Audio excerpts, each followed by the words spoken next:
Bueno, continuando con el tema de la contabilidad especial en cuanto a la fundamentación, y vamos a ver una parte que es fundamental dentro de este estudio en este tipo de empresas.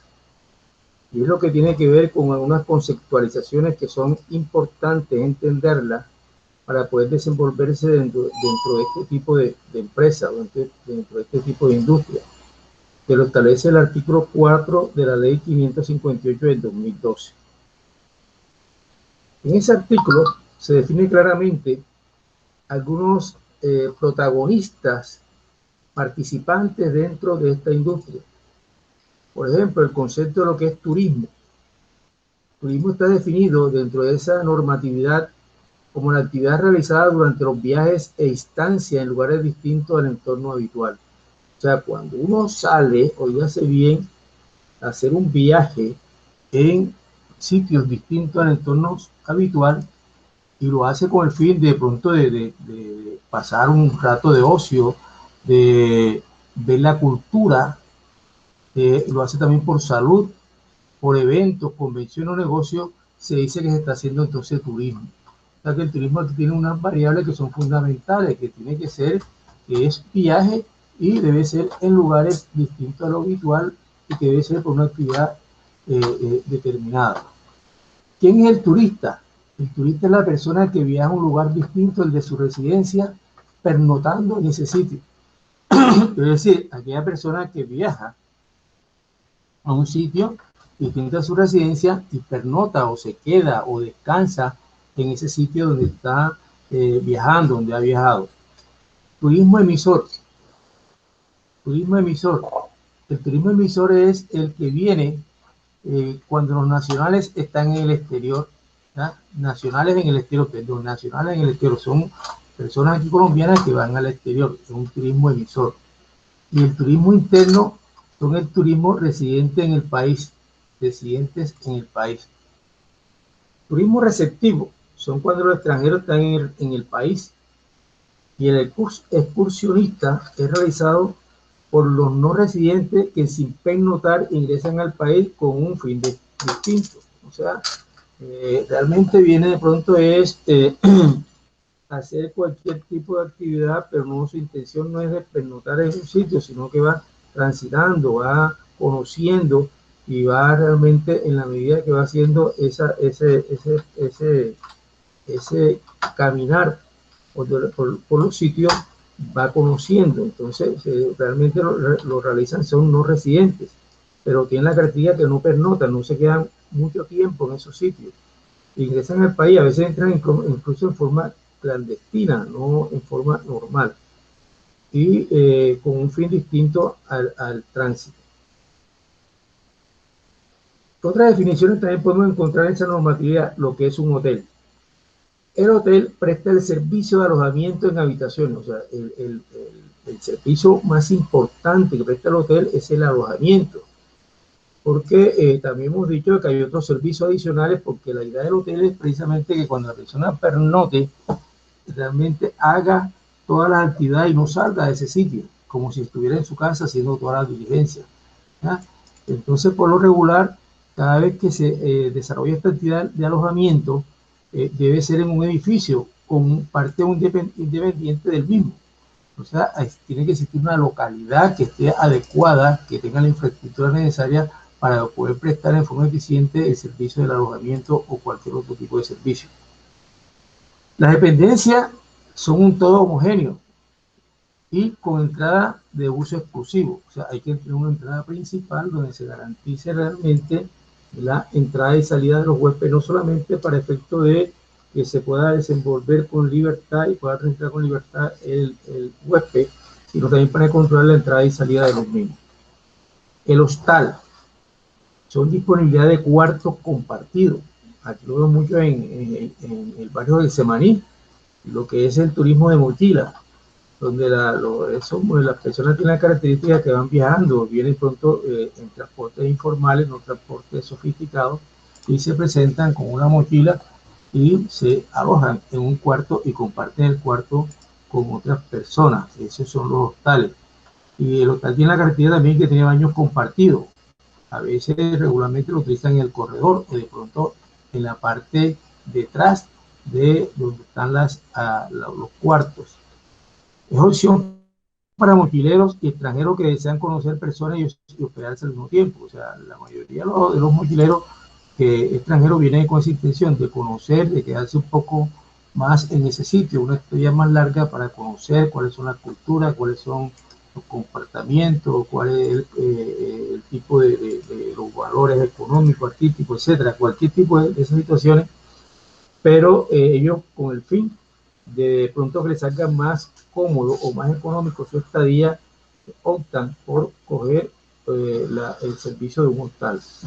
Los moteles, bueno, los moteles ustedes los conocen, la gran mayoría, son establecimientos de pasos, ¿ya? Cuentan con estacionamiento para viajeros terrestres y mínimo los moteles deben de tener 10 habitaciones. Esto realmente se alquila también es por horas, ¿ya? Por horas.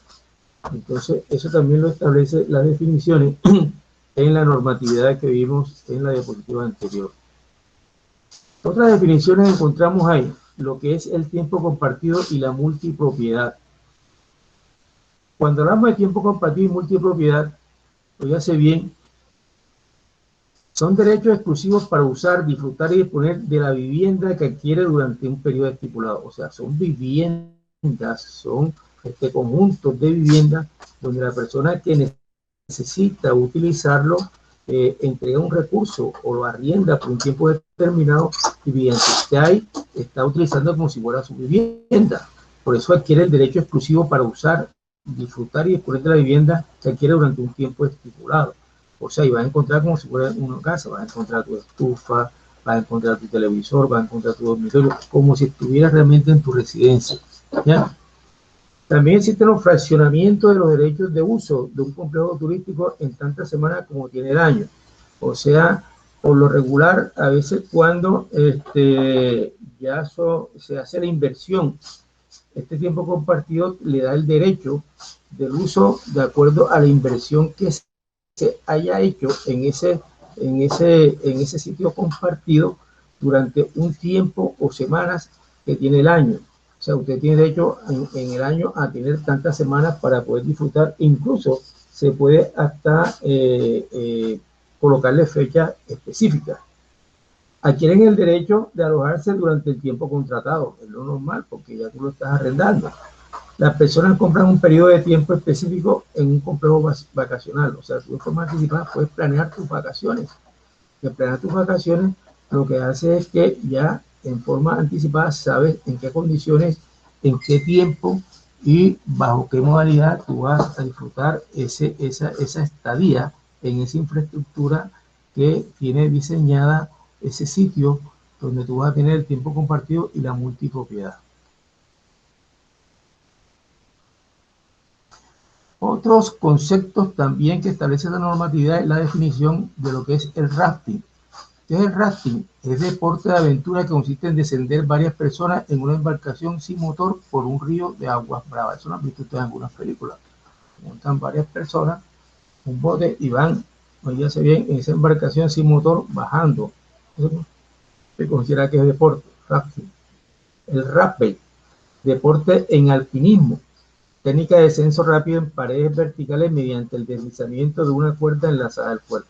También otro tipo de deporte. Espeleología, actividad que consiste en la exploración de cuevas y otras actividades subterráneas naturales. Muchos turistas les gusta esto, ¿ya? La espeleología. Solamente van, ya conocen, pueden anticipar a través de la geografía del sitio donde van a ir, donde quedan esas cuevas, y hay una lectura de cuál es el contenido de esas cuevas y van con el fin de explorar y confirmar todo lo que realmente se está diseñando ahí. Entonces, es exploración de cuevas y otras cavidades subterráneas.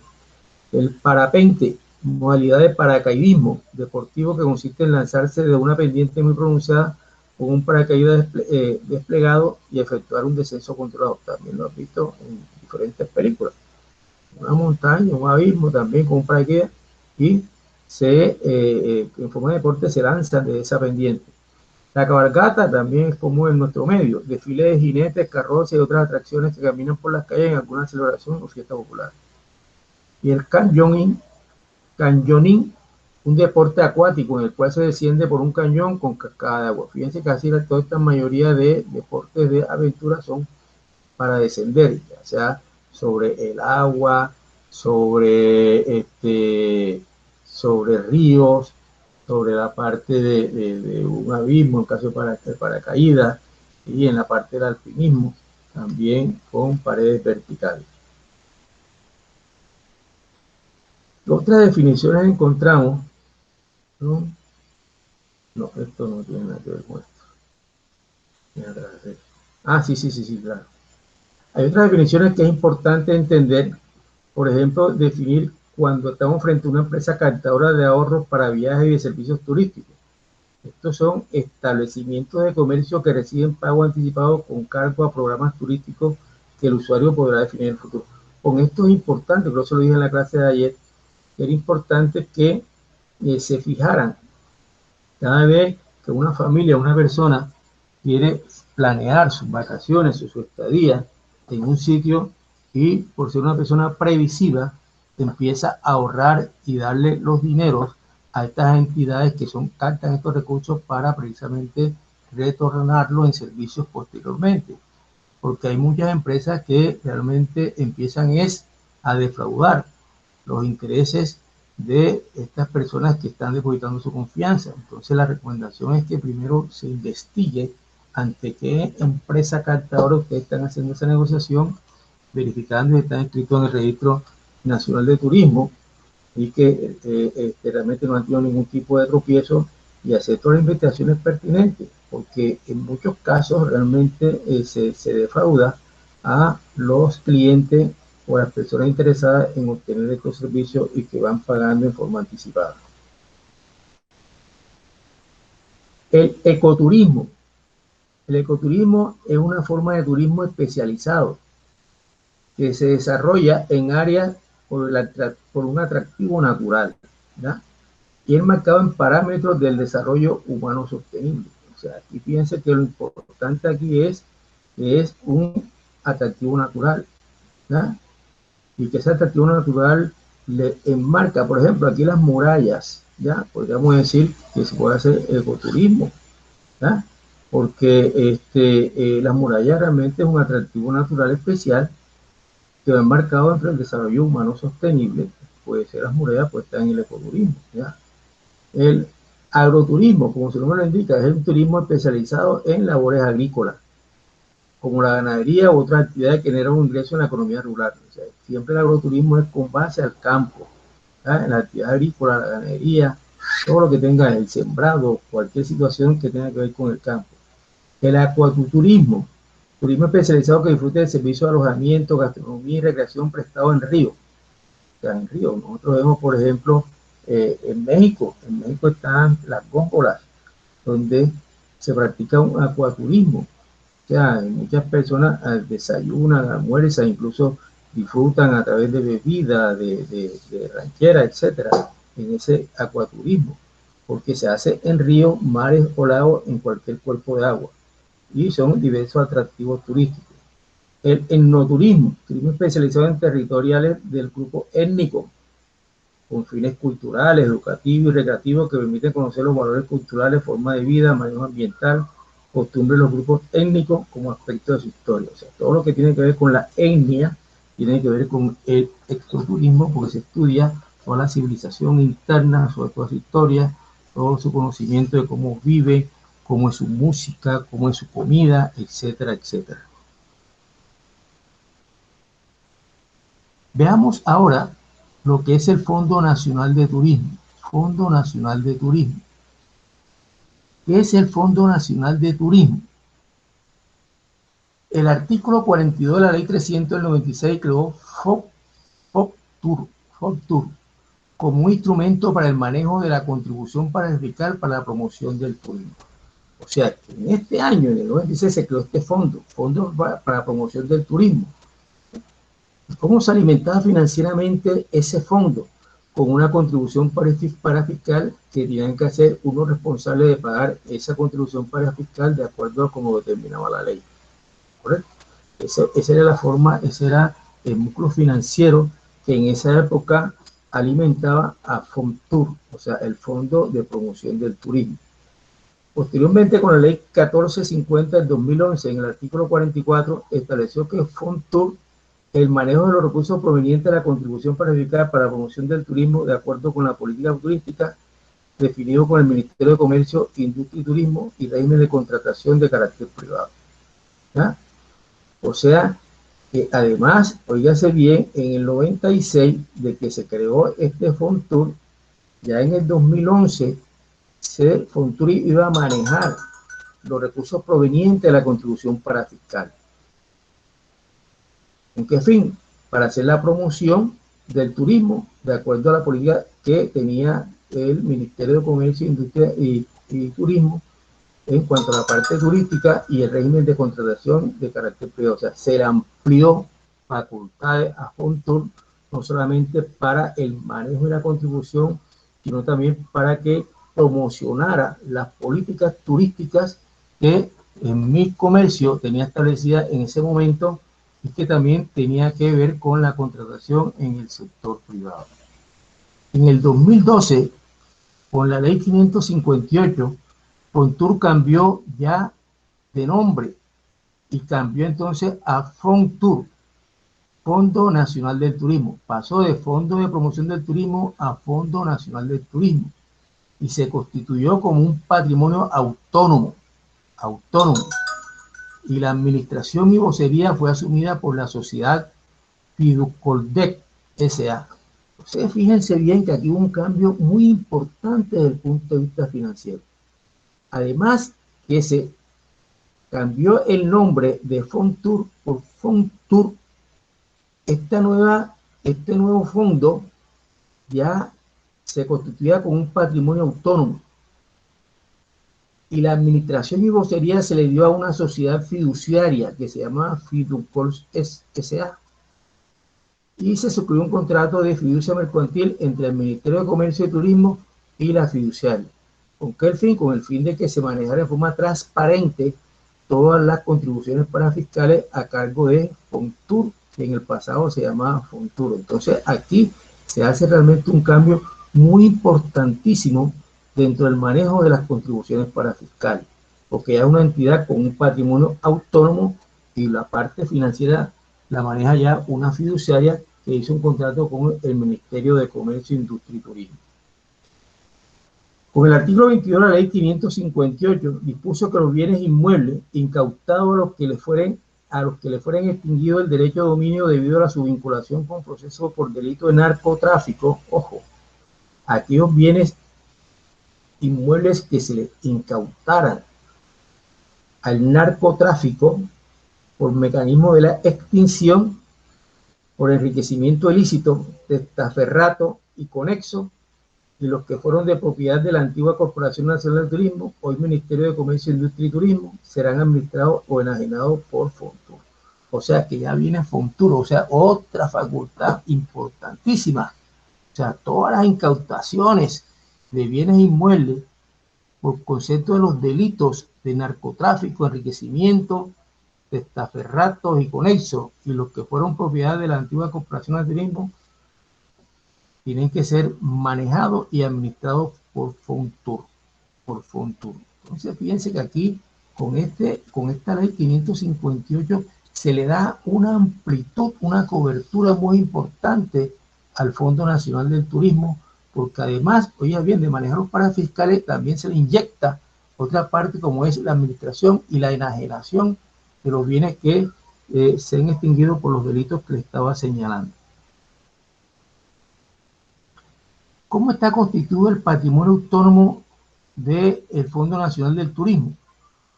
Fíjense bien, por la contribución parafiscal. O sea, este es uno de las variables, uno de los recursos financieros con que se constituye el patrimonio autónomo del Fondo Nacional del Turismo, la contribución parafiscal. ¿Ya? Contribución parafiscal, claro, se entiende con de que son las que están destinadas al turismo. Transferencia que hace el presupuesto general de la Nación a través del Ministerio de Industria, de Comercio, del Ministerio de Comercio, Industria y Turismo. O sea que también del presupuesto nacional se puede pasar parte como parte al patrimonio autónomo del Fondo Nacional del Turismo. También con impuestos al turismo. También por imposición de multa a los prestadores de servicios turísticos. Cuando se viola la ley, se viola la normatividad, una de las sanciones precisamente es colocándole multa a los prestadores de servicios turísticos. Y eso va a entrar a formar parte del patrimonio autónomo del Fondo Nacional del Turismo. Los recursos de la explotación de activos que fueron propiedad de Corturismo, o sea, la Corporación Nacional de Turismo, según reglamentación que para efectos pide el Ministerio en mi comercio. También estos recursos sirven para explotar los activos que fueron propiedad de Corturismo, también forman del patrimonio autónomo del Fondo Nacional de Turismo. Y los rendimientos financieros que se derivan del manejo de las anteriores partidas. O sea, porque estos dineros, estos recursos, dependiendo de cómo realmente se deben hacer las inversiones, esas inversiones pueden generar unos rendimientos. Y al ser un rendimiento también van a formar parte del patrimonio autónomo del Fondo Nacional de Turismo. Y obsérvese entonces que existen, oígase bien, 6 fuentes fundamentales e importantísimas que alimentan, fíjense bien, la constitución del autónomo del Fondo Nacional de Turismo. Veamos quiénes son los que aportan a la contribución parafiscal, quiénes son los aportantes. ¿Quiénes aportan a la contribución parafiscal al Fondo Nacional del Turismo? Los hoteles y centros vacacionales tienen que hacer su aporte. Las oficinas de representación turística también tienen que hacer su aporte. Los arrendadores de vehículos para turismo nacional e internacional también tienen que contribuir en los parafiscales. Los bares y restaurantes turísticos que tengan ventas anuales superiores a 500 salarios mínimos legales mensuales vigentes también tienen que hacer su contribución parafiscal. Viviendas turísticas y hospedaje no permanente también. Las empresas dedicadas a otras actividades turísticas con una claridad. Empresas dedicadas a otras actividades turísticas. Esas actividades turísticas, ¿cuáles son? Los canotajes, los balsajes, la espeleología, la escalada, el parapente, el canopé, el buceo, deportes náuticos en general. Todas estas empresas dedicadas a estas actividades turísticas también tienen que hacer sus contribuciones. Los usuarios, operadores, desarrolladores e industriales en zona franca también. Las agencias de viaje, los operadores profesionales de congresos, ferias y convenciones, las empresas comerciales de proyectos de tiempo compartido, todo esto tienen que contribuir o son aportantes a la contribución parafiscal. Y existen otros, los centros terapéuticos o balnearios vigentes también tienen que hacer su contribución, son aportantes a la contribución. Los concesionarios de aeropuerto y carretera, los concesionarios de servicios turísticos en parques nacionales con distintos fines, con fines distintos. Las sociedades portuarias orientadas en turismo y puertos turísticos y con muelles turísticos. Los establecimientos comerciales ubicados en la terminal de transporte terrestre, los centros de convenciones, empresas de pasajeros, empresas captadoras de ahorro para viajes y servicios turísticos, los parques temáticos, la empresa de transporte terrestre especializado en turismo y la empresa de seguros de viaje y asistencia médica. Obsérvese, fíjese bien, que hay una gran cantidad de instituciones, de acciones que se constituyen en sujetos activos o pasivos, perdón, para ser aportante a la contribución parafiscal en el sector del turismo. O sea, es un sector que tiene buenos contribuyentes, porque ahí se desarrolla una gran cantidad de actividades económicas que generan una cantidad de ingresos, y sobre esos ingresos, como vamos posteriormente, es que se hace el tributo de los parafiscales. Entonces, cuando uno utiliza un centro de convenciones, el centro de convenciones tiene que pagar una parafiscal. Si uno utiliza aquí los establecimientos de comercio que están en la terminal de transporte, esos establecimientos de transporte tienen que pagar parafiscal. Si vas a las sociedades portuarias que hacen actividades de turismo y tienen muy de turismo, tienen que pagar para fiscal. ¿Ah? Si aquí, por ejemplo, están en los aeropuertos y carreteras que están concesionados, tienen que pagar para fiscal. Si hay una entidad que se dedique, tenga un centro terapéutico o balneario con ventas anuales a 500 salarios mínimos legales mensuales vigentes, también tienen que pagar para fiscal. Ustedes fíjense, una cantidad, este es un sector que desde el punto de vista financiero genera muchos ingresos y por eso es que el gobierno piensa de que ahí lo apoya porque piensa que ahí se va a generar una cantidad de desarrollo en el ente territorial, se va a generar empleo y va a traer inversiones. Ahora, ¿cuál es la tarifa que deben pagar estas entidades sujetas o que son aportantes a la contribución para fiscal en el sector turístico?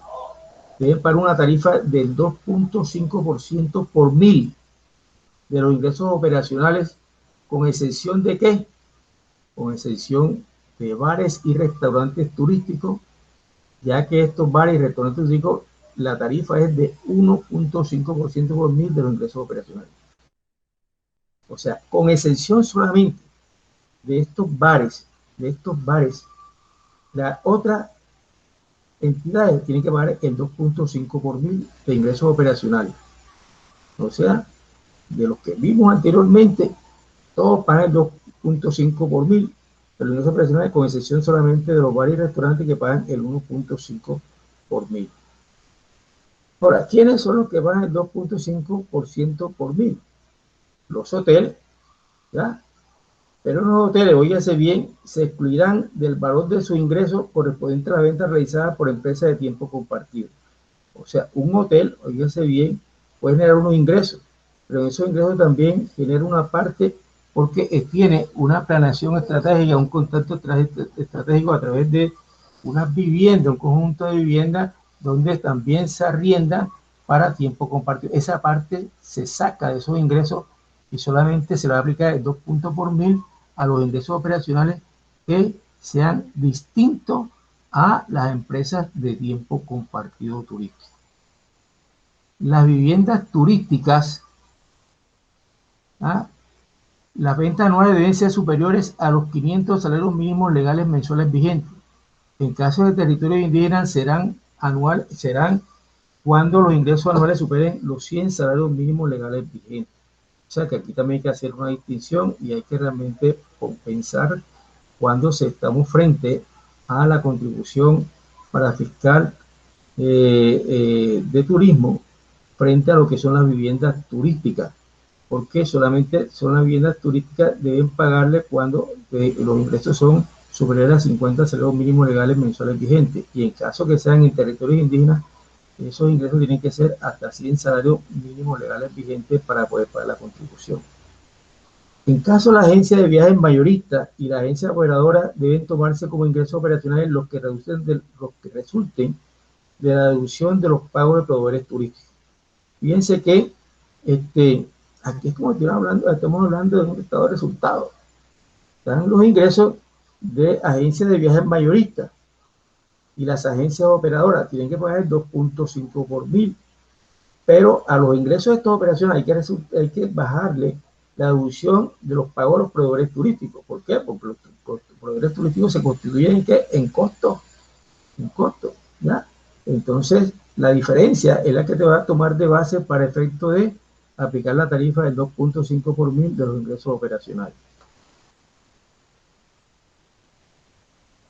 Ahora veamos, o sea, vuelvo, insisto, la tarifa general es 2.5 por mil de todos las entidades que están sometidas o que son catalogadas como aportantes a la contribución para fiscal al Fondo Nacional de Turismo. Pero hay que tener en cuenta estas situaciones, ¿ya? En los hoteles hay que sacar los tiempos compartidos, los ingresos con tiempo compartido. En la vivienda turística hay que tener en cuenta lo que son los salarios mínimos, y si en el caso indígena también que sean salarios mínimos, hay que tener en cuenta ese factor. Y en el caso de la agencia de viajes hay que restarle siempre el asunto de los proveedores turísticos. Y como regla general o excepción de la regla general están que en los bares y restaurantes se aplica el 1.5 por mil de los ingresos operacionales. El decreto 505 del 97, reglamentario del artículo primero, que reglamenta los artículos primero al 7 de la ley 300 de 1996, establece lo siguiente. Artículo 1. La contribución fiscal para la promoción de turismo va a estar a cargo de entidades prestadoras de servicios señalados por la ley, que ya lo hemos visto, que no son las entidades que prestan servicios por la ley. O sea, la ley taxativamente dice, los que van a prestar servicios turísticos, además de que está inscrito en el Registro Nacional de Turismo, son estas entidades, y las relaciones ya las vimos. Esa contribución que está a cargo de estas entidades que prestan servicios turísticos se destinará a fortalecer la competitividad, la promoción y el mercado nacional e internacional del turismo. Fíjense que hay un destino específico en donde se va a aplicar esa contribución fiscal. Lo establece el artículo 1 del decreto 505 del 97, que reglamentó el artículo 1 al 7 de la ley 300 del 1996. O sea que la contribución fiscal que se recauda a través de estas personas o de estas entidades, personas jurídicas, se va a destinar exclusivamente o en primera instancia a fortalecer la competitividad, la promoción y el mercado nacional e internacional del turismo. O sea que ya tiene un destino específico. El artículo 2 de esta ley dice que esa contribución debe pagarse al Fondo de Promoción Turística. Debe pagarse al Fondo de Promoción Turística, ¿ya? Y debe ser pagado y administrado y ejecutado por la entidad administradora del mismo. Ya nos hemos dado cuenta de que es a través de una fiduciaria. La entidad administradora del fondo hará el recaudo y el control de la contribución. O sea que no hay que entregárselo a nadie, sino hay una entidad fiduciaria donde hay que consignar esa plata y esa gente es la que, de acuerdo a la administración que se tenga, se va a decir realmente cómo debe manejarse o cómo debe entregarse por parte de la fiduciaria esos recursos para poder utilizarlos. O sea que el artículo 2 te establece cuáles son los sujetos activos. ¿Quién es el sujeto pasivo de acuerdo a esta normatividad? Ya los que tienen que pagar. Los establecimientos hoteleros y de hospedaje, las agencias de viajes, los restaurantes turísticos. Esta contribución en ningún caso será trasladada al usuario, porque es que a veces en los restaurantes turísticos, de pronto, cuando te van a facturar, te pueden colocar, y si no te das cuenta, te pueden colocar ya lo que es esta contribución. Esa contribución la tiene que pagar es la institución o el hotel o el operador turístico, y en ningún caso se le debe trasladar a el cliente o la persona que está recibiendo el servicio. Parágrafo 1. Son restaurantes turísticos aquellos que tengan la condición para ser clasificados dentro del régimen común del IVA. Ya ustedes saben, aunque ya no existe régimen común, sino régimen responsable o no responsable del IVA, entonces esos restaurantes que son responsables del IVA son los que se consideran restaurantes turísticos. Las personas naturales o jurídicas o las sociedades de hecho propietarias de los establecimientos señalados en este artículo son responsables por la liquidación y el pago de la contribución fiscal correspondiente a los mismos. Se sobreentiende, ¿ya?, que ellos son los responsables y tienen que pagar los parafiscales del turismo, la contribución fiscal del turismo, los restaurantes. Parágrafo 3. Cuando un establecimiento inscrito en el Registro Nacional de Turismo presta alguno de los servicios turísticos indicados en este artículo, serán responsables por la liquidación y el pago de la contribución fiscal correspondiente al monto de los ingresos recibidos por la prestación del servicio. O sea, es ecuánime el hecho de que se debe surtir la condición que los establecimientos tienen que estar inscritos en el Registro Nacional del Turismo, para con eso se caracterice y le dé la viabilidad de poder prestar los servicios turísticos y por ende ser responsable del pago de la contribución fiscal para el turismo. Artículo 4. La base gravable. ¿Cuál es la base gravable para liquidar? La base gravable para liquidar la contribución es el monto de las ventas netas realizadas por los prestadores de servicios turísticos. La base gravable debe corresponder al periodo indicado en el artículo 6 del presente decreto. Se entiende por ventas netas los ingresos operacionales derivados de las actividades turísticas menos las devoluciones, rebajas y descuentos facturados. Eso lo saben ustedes cuando hacen un estado de resultados, que las ventas brutas se les restan lo que son las devoluciones, rebajas y descuentos, y eso es lo que te da las ventas netas. Entonces, sobre las ventas netas, sobre ese monto es lo que se considera ingresos operacionales, que se le van a aplicar el porcentaje de acuerdo al tipo de ente que esté prestando el servicio turístico. Los prestadores de servicios turísticos cuya remuneración principal consiste en una comisión o porcentaje de venta, la base gravable será el valor de las comisiones recibidas. O sea, hay unos operadores que ganan de pronto sobre porcentaje. Por ejemplo, imagínense ustedes que pronto hay un hotel, el Hotel Hilton, y el Hotel Hilton viene y hace un contrato con una empresa de transporte para que preste el servicio terrestre nacional a los turistas. Y entonces de pronto, aunque no es lo normal, en ese contrato establece que se va a aplicar, se va a pagar es un porcentaje, ¿ya? O sea, va a pagar una comisión. Entonces, esa comisión, las comisiones que recibe ese prestador de servicios turísticos de transporte terrestre nacional, es lo que le sirve de base para, como base gravable para poder aplicar el porcentaje y sacar el valor de la contribución para fiscal. Las agencias operadoras de turismo receptivo y mayorista, la base gravable será el saldo que resulte de contar de los ingresos percibidos los pagos de proveedores turísticos. Eso lo habíamos visto también con la parte de la agencia de viajes. O sea, es por lo neto. O sea, los ingresos menos aquellos costos que están afectando esos ingresos, porque realmente estos ingresos van también para unos proveedores turísticos. Entonces, esa diferencia, esa va a ser la base con la cual se va a utilizar para sacar la contribución para fiscal. En ningún caso forma parte de la base el IVA liquidado y facturado. Una cosa es, oígase, los ingresos y otra cosa es el IVA. Siempre hemos dicho que la base son los ingresos operacionales. No estamos diciendo que debemos incluir el IVA, o sea, el IVA no se incluye, porque de pronto se puede cometer el error de coger la base gravable como si fuera una factura.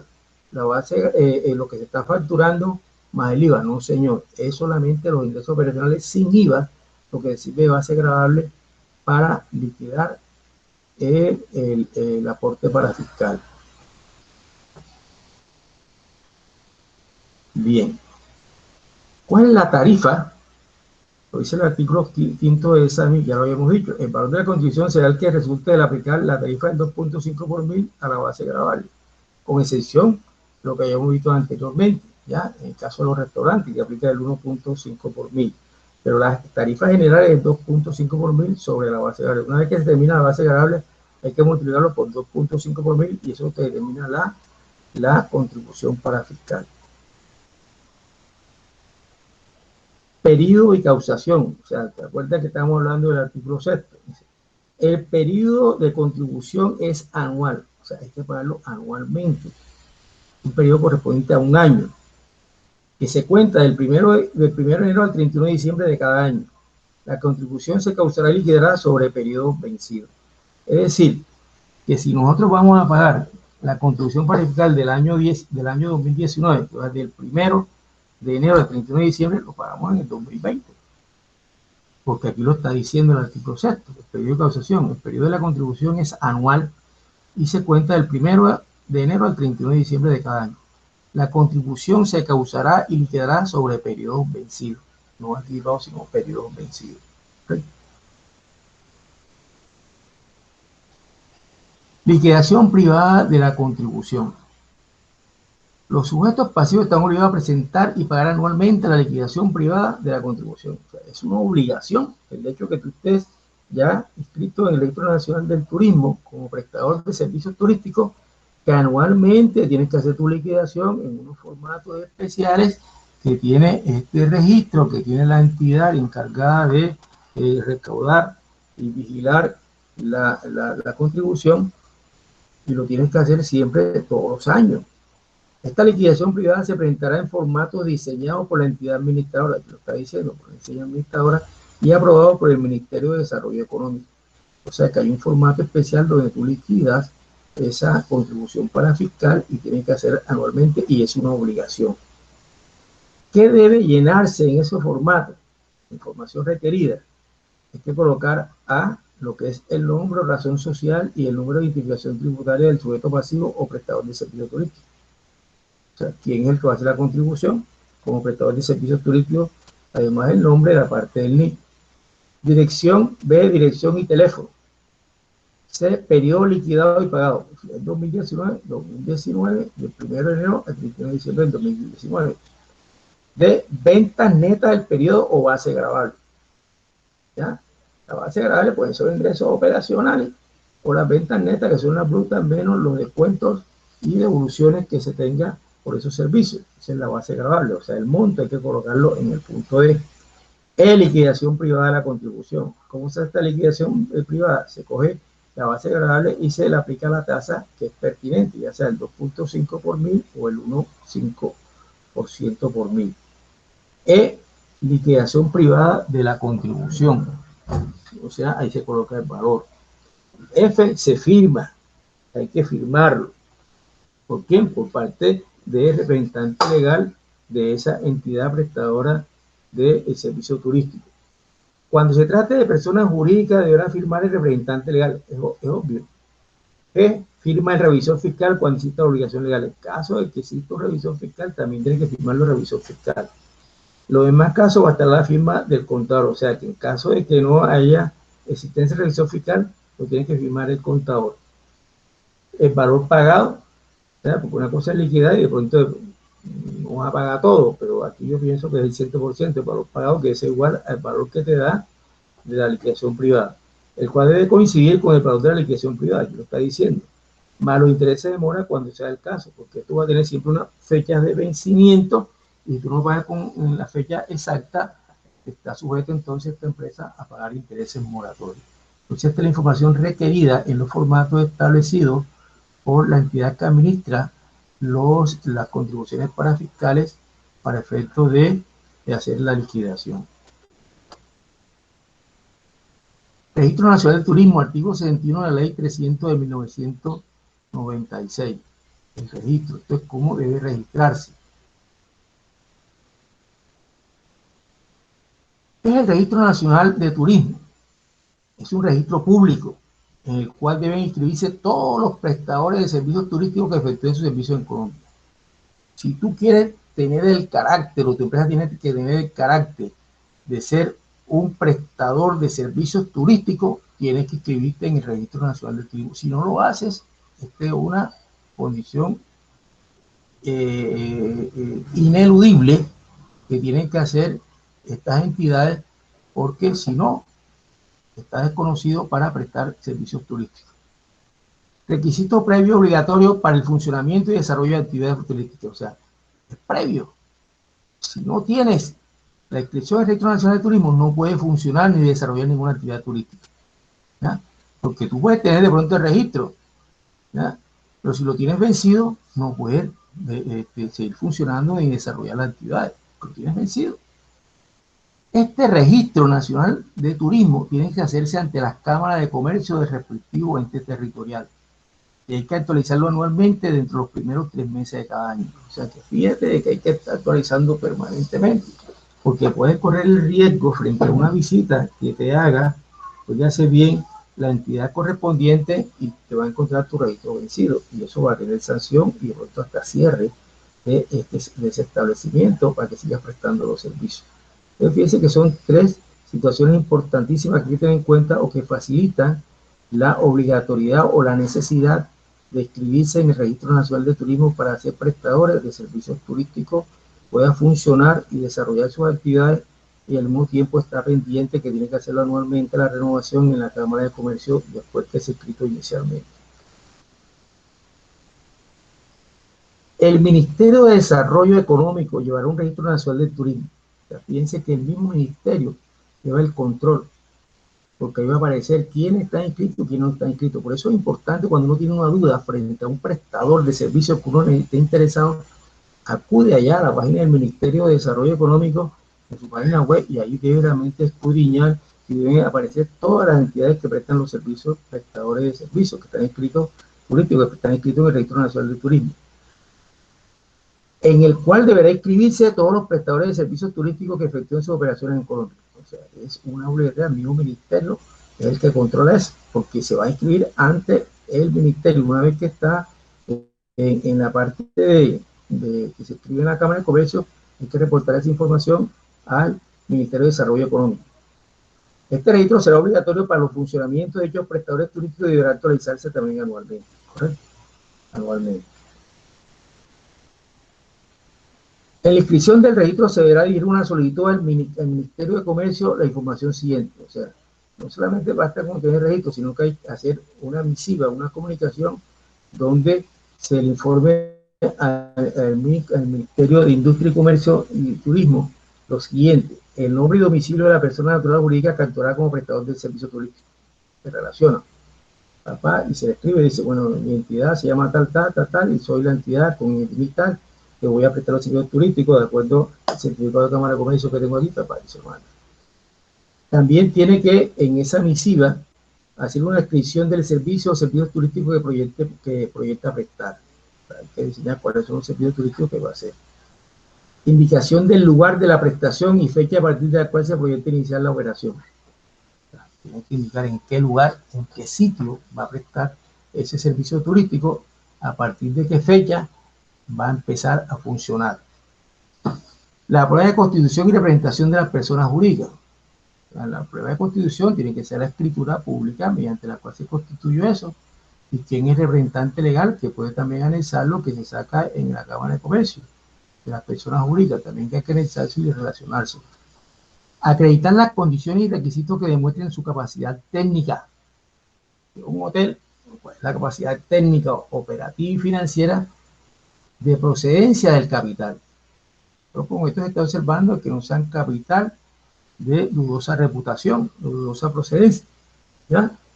Pero entonces, en esa misiva que se está dirigiendo al Ministerio de Comercio, Industria y Turismo, lo que está señalando es que esa entidad, la inversión que está haciendo en la parte técnica, operativa y financiera, tiene una procedencia de estos socios que son idóneos, papá, y hace esa relación, ¿ya? Y de seguridad al turista. También la seguridad que debe tener el turista, así como los títulos, requisitos de idoneidad técnica y profesional correspondiente, de conformidad con la reglamentación que pide el gobierno nacional para efecto de suscripción y registro nacional de turismo.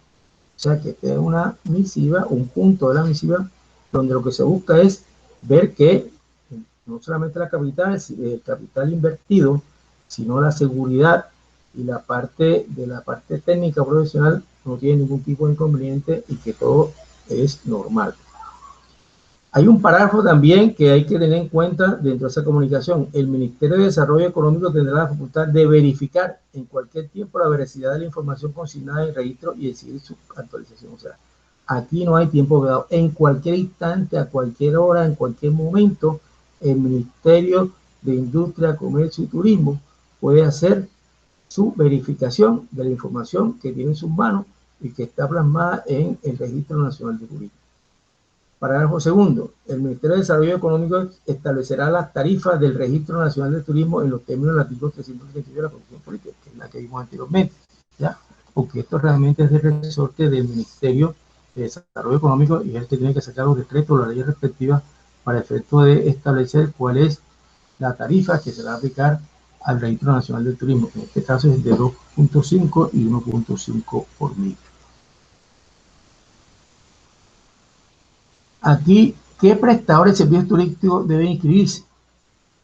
Deben inscribirse, son los mismos, las agencias de viajes y turismo, mayoristas y operadores de turismo, los establecimientos de alojamiento y hospedajes, los operadores profesionales de congresos, ferias y convenciones, los arrendadores de vehículos, las oficinas de representaciones turísticas, los usuarios, operadores, desarrolladores industriales en zonas francas turísticas, la empresa de promoción y comercialización de proyectos de tiempo compartido y multipropiedad, los establecimientos de gastronomía, bares, negocios similares calificados como establecimientos de interés turístico. Todo eso tienen que inscribirse, ¿ya? Entonces, fíjense que aquí nosotros con esto hemos acabado lo que es la parte de la lectura que tiene que ver con lo que es la filosofía, ¿ya? de del sector hotelero. ¿Ah? El sector hotelero, los fundamentos de la contabilidad hotelera, para que usted tenga ya una visión teórica frente a qué entidad nosotros estamos enfrentándonos para efecto de hacer hincapié en las próximas clases en una parte que se la voy a señalar acá, que es lo más importante desde el punto de vista contable, diría yo, que es la parte de esta parte que está aquí, que es la logística contable, administrativa y de gestión, que es lo que realmente le va a presentar una coraza de seguridad para efecto de poder hacer el análisis cualitativo y cuantitativo de todas las operaciones y la planeación estratégica que hace el gobierno corporativo cuando sus socios hacen sus inversiones y requieren que al final del ejercicio ellos tengan una rentabilidad o una riqueza o el incremento de su patrimonio. Entonces, en ese orden de ideas, vamos nuevamente a devolvernos para efecto de observar qué inquietudes tienen ustedes en este instante. Entonces, veamos qué inquietudes tienen, por favor. ¿Qué inquietudes tienen? Ya habiendo visto toda la parte de la fundamentación de la contabilidad hotelera. Fíjense que lo que hemos resaltado en esta segunda parte es la parte de la contribución para fiscal y que estamos observando que el sector turístico tiene realmente buenos contribuyentes, porque si nosotros observamos realmente esa presentación, observamos que en cualquier tipo de actividad que hace un turista está pagando el fondo, al Fondo Nacional del Turismo, ¿ya? Entonces, eso es muy importante saber. ¿Qué inquietudes hay? Por favor. ¿Qué inquietudes tienen? Quiero saber qué inquietudes tienen, por favor. José Luis, ¿qué inquietud tiene? Yo no sé si le pregunto cada rato a José Luis. ¿Qué inquietudes tiene? Bueno, pues si no hay ninguna inquietud, entonces ya con esto terminamos el tema de lo que es la fundamentación de la contabilidad del sector hotelero y en la próxima clase ya vamos a ver la parte ya operativa de cómo se hace el andamiaje ese, montar la infraestructura contable y la infraestructura técnica y operativa para efecto que se presten los buenos servicios. Entonces, gracias a todos, buenas noches y que Dios los bendiga. Buenas noches, profe, que esté muy bien. Gracias. Buenas noches, profesor. Bueno.